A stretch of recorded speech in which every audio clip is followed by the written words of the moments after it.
75-year-old Jean Cleve left the society after being criticised by elders for doing a few hours voluntary work at Oxfam. They told her that community projects only prolong a system already condemned by God, and that her time would be better spent on the doorstep. After 32 years a Jehovah's Witness, Jean visited a Pentecostal church instead. The local elders paid her a visit. They said, you know, that I'd been to this meeting and it was all wrong, and they wanted me to come back, told me to repent, told me everything that would upset you. I said, anybody think that I've committed adultery or committed a murder even? And he said, you've committed adultery against Jehovah and fornication with Satan. Well, there's only one way that I'd ever heard about adultery and fornication. There was only one thing that I understood about that. That did cut me, really cut me. Jean says the pressure she was put under to remain a Jehovah's Witness made her ill. She did leave the society, but as a consequence was shunned and ignored by everyone she held dear. Oh, absolutely, even the little children. And I was Auntie Jean too. And I remember one little girl, about 7, and I was coming out the street and they were the other side. And I kind of crossed over because I wanted to go to the other side of the street. And she was behind her dad and looking back like this. And her dad said, come along, Emma, come along. And so she wouldn't even have let. I knew they wouldn't, but I think the kiddies being told that they mustn't speak to me was really the worst thing, because I'm sure they wouldn't really understand. It's claimed that the Watchtower Society is so suspicious of the outside world that some members become a law unto themselves. The society will seize upon stories of priests who molest children as evidence of corruption in the established church.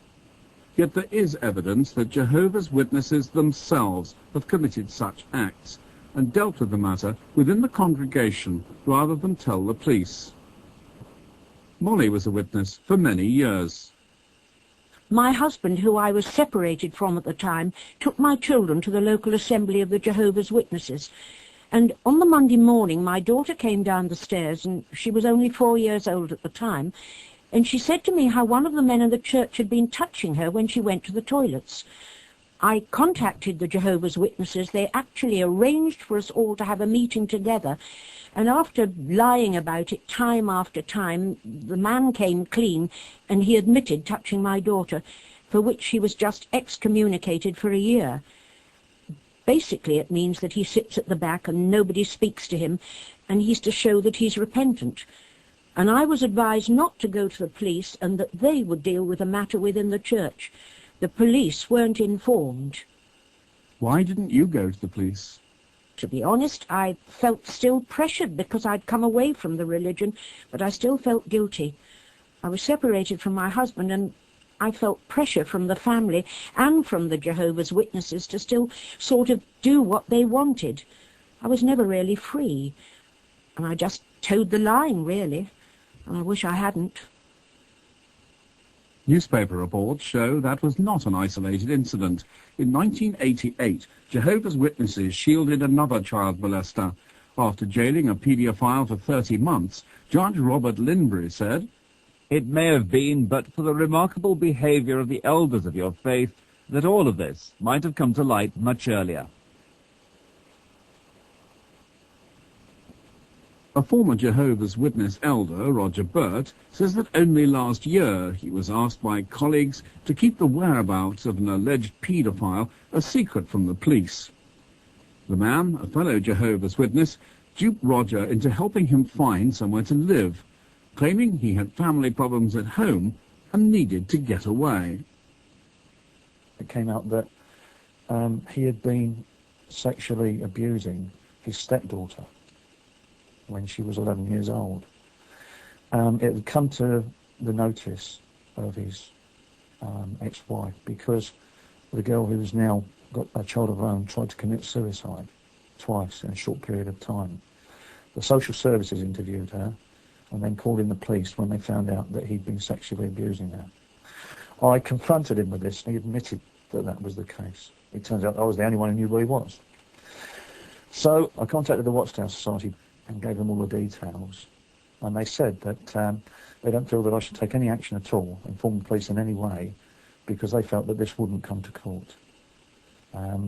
This really sent alarm bells off in my head, so I contacted this man's ex-wife again and said that she should tell the police to ring me if they wanted to know where he was. So they rang me and I informed them of his whereabouts, and he was arrested and taken to court and was found guilty of child sex abuse.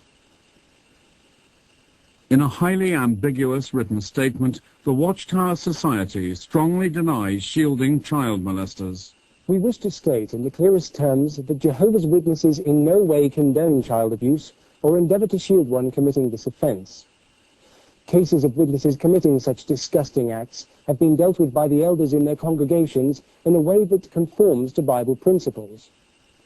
These require unrepentant wrongdoers to be expelled from the Christian congregation, and we are aware that a number of such wrongdoers have been reported to the police and their cases subsequently handled by the courts. Our position as responsible citizens, which we adhere to closely, is that all in the Christian congregation would want to consider it their personal and moral responsibility to alert community authorities to situations which could make others the victims of criminal offences. Our concern and anxiety is not with the Jehovah's Witness people as such. We believe that the vast majority of Jehovah's Witnesses, all in our experience, have been lovely folk, very sincere, very zealous for what they believe. But we believe they are misled. We believe that the theology and doctrines that emanate from their organisation are fatally flawed.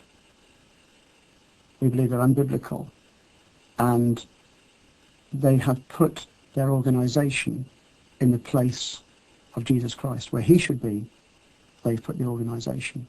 So loyalty to every witness is encouraged to an organisation rather than to Christ, which is what the Bible would teach. What critics describe as uniformity, the witnesses see as unity. Yet it remains a paradox that a movement which claims to be in the truth is so reluctant to expose itself to public scrutiny and allow its members to engage in open and honest debate about organizational policies. Until then, the rest of the world may remain as suspicious of the Watchtower Society as the society is of the outside world.